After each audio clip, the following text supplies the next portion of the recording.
O Diabo da Cruz da Pedra. Relato de Eduardo Vasconcelos, 34 anos, advogado criminalista. Sempre fui cético.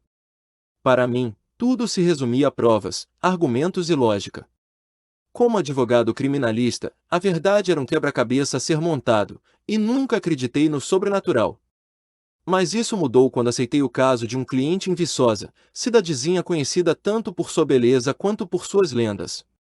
Meu trabalho era simples, defender um fazendeiro acusado de um crime violento, mas foi durante uma investigação em campo que descobri a Cruz da Pedra e o que ela realmente esconde. Eu estava hospedado numa pousada modesta próxima ao centro histórico. O ar era carregado de uma umidade que fazia as paredes parecerem transpirar. Ao final do segundo dia, já havia coletado depoimentos e analisado documentos, mas algo parecia deslocado. As histórias locais sempre voltavam à mesma coisa: uma cruz fincada em um afloramento rochoso numa colina distante, onde estranhos desaparecimentos aconteciam. Durante o jantar, a dona da pousada, Dona Clara, perguntou casualmente: Doutor, já ouviu falar do Diabo da Cruz? A princípio, pensei que fosse uma metáfora ou algo do tipo. Respondi com uma risada, mas a expressão séria dela me fez engolir seco: o senhor devia ficar longe daquela pedra. Nem todo caso vale a pena resolver, o senhor entende? Essa conversa ficou na minha mente. Na manhã seguinte, visitei a cruz. Era uma caminhada de cerca de 1 hora por trilhas empoeiradas e ladeiras íngremes. Quando cheguei ao topo, o lugar era desolado, mas impressionante. A cruz, feita de ferro retorcido, parecia resistir bravamente ao tempo. O silêncio ali era esmagador, como se a natureza se recusasse a fazer barulho. Havia marcas na pedra ao redor da cruz, como arranhões profundos. Tirei fotos, e enquanto analisava, percebi algo inquietante: os sulcos pareciam mais com garras do que com erosão. De repente, senti um calafrio, mesmo sob o sol escaldante. Um cheiro forte de enxofre tomou o ar. Acreditei ser paranoia, mas algo na minha intuição gritava que eu devia ir embora. De volta à pousada, revisitei os documentos do caso. A vítima foi encontrada perto da cruz, com marcas profundas no corpo que a perícia não conseguirá explicar. Os depoimentos mencionavam um animal grande, mas ninguém sabia ao certo o que era. Um dos depoentes, visivelmente abalado, sussurrara que ele voltou. Ele era o Diabo da Cruz, segundo Dona Clara. Um ser que, segundo a lenda, surge a cada 7 anos para cobrar almas que não foram resgatadas. Não acreditei, mas quanto mais ouvia, mais difícil era ignorar o desconforto crescente em meu peito. Ela contou que a cruz fora colocada ali por um padre no século XVIII para selar algo na pedra. Um pacto não cumprido, diziam os anciãos. Aquela noite foi terrível. Não conseguia dormir, e os sonhos eram inquietantes.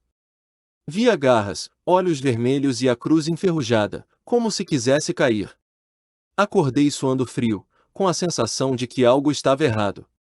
Na manhã seguinte, decidi voltar à cruz. Minha curiosidade profissional dizia que algo ali precisava ser explicado, ou desmascarado. Antes de sair, Dona Clara tentou me impedir. Ela estava pálida e visivelmente preocupada. Doutor Eduardo, o senhor não devia voltar lá. Essas histórias não são só folclore. Pessoas já se perderam por menos. Eu agradeci a preocupação, mas não dei ouvidos. Como poderia? Para mim, a verdade estava sempre nos fatos. A trilha parecia mais sinistra naquele dia, como se o próprio caminho me desafiasse. Cheguei ao topo com uma sensação estranha, uma mistura de coragem e receio. A cruz parecia diferente, quase como se estivesse se inclinando levemente, mas imaginei que fosse impressão minha. Enquanto tirava mais fotos das marcas na pedra, percebi algo que não havia notado antes. Símbolos gravados na base da cruz eram antigos, incompreensíveis, mas evocavam um medo primitivo. Comecei a sentir uma presença, algo invisível e opressivo. Era como se eu não estivesse mais sozinho. De repente, ouvi um som. Algo arranhava a pedra atrás de mim. Virei rápido, mas não havia ninguém. O ar parecia mais denso, e um cheiro forte de enxofre voltou a tomar conta do ambiente. Meus instintos gritavam que eu devia sair dali, mas uma voz, não sei se era minha ou algo mais, me fez continuar. Lembrei do que Dona Clara havia dito sobre o pacto. Peguei o celular e fiz uma busca rápida. Descobri que a cruz foi colocada ali para selar um demônio, convocado por um grupo de fazendeiros no século XVIII. O pacto era simples, riquezas em troca de uma alma a cada 7 anos.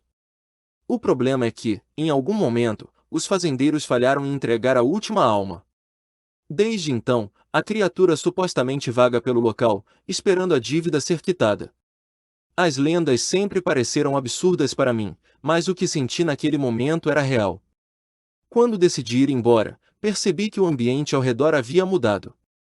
O céu estava mais escuro, o vento, inexistente. Tudo estava assustadoramente quieto, exceto pelo som crescente de algo pesado se arrastando. O pavor tomou conta de mim quando vi olhos vermelhos brilhando entre as árvores. Um rugido profundo ecoou, e a terra pareceu tremer. Corri, escorregando pela trilha, enquanto aquele som horrível me seguia. Cheguei à pousada ofegante, mas não consegui contar a ninguém o que havia acontecido. Naquela noite, algo mudou em mim. Sentia que o que vi, ou quase vi, na cruz havia me marcado de alguma forma. Passei horas olhando pela janela, esperando algo surgir na escuridão. Não sei se era paranoia ou se realmente havia uma presença ao meu redor. Quando finalmente peguei no sono, fui assombrado por um pesadelo. Estava de volta à cruz, mas desta vez ela estava quebrada, caída ao chão. De dentro da pedra emergia uma figura monstruosa, metade homem, metade animal, com garras afiadas e olhos que pareciam perfurar minha alma. Acordei gritando, com o eco de sua voz em minha cabeça: "Você viu? Agora faz parte." No dia seguinte, decidi deixar Viçosa. Fiz as malas e parti antes do amanhecer, sem nem mesmo me despedir de Dona Clara. Enquanto dirigia pela estrada deserta, sentia que algo me observava, mas nunca via nada no retrovisor. Semanas se passaram desde que voltei para Belo Horizonte, mas o medo nunca foi embora. À noite, ouço arranhões nas paredes e sinto o cheiro de enxofre novamente. Já não durmo direito e vivo com a sensação de estar sendo seguido. Hoje, ao revisar minhas anotações sobre o caso, encontrei uma foto que não lembro de ter tirado. Nela, estou de pé ao lado da cruz, mas não estou sozinho. Atrás de mim, desfocado, há algo grande, com olhos vermelhos brilhando. O que quer que tenha sido libertado na cruz da pedra, agora me acompanha. Não sei por quanto tempo ainda posso resistir. Talvez um dia eu desapareça como tantos outros que cruzaram o caminho do diabo da cruz. Se este relato chegar até você, saiba de uma coisa: algumas lendas não são só histórias. Fique longe da cruz da pedra.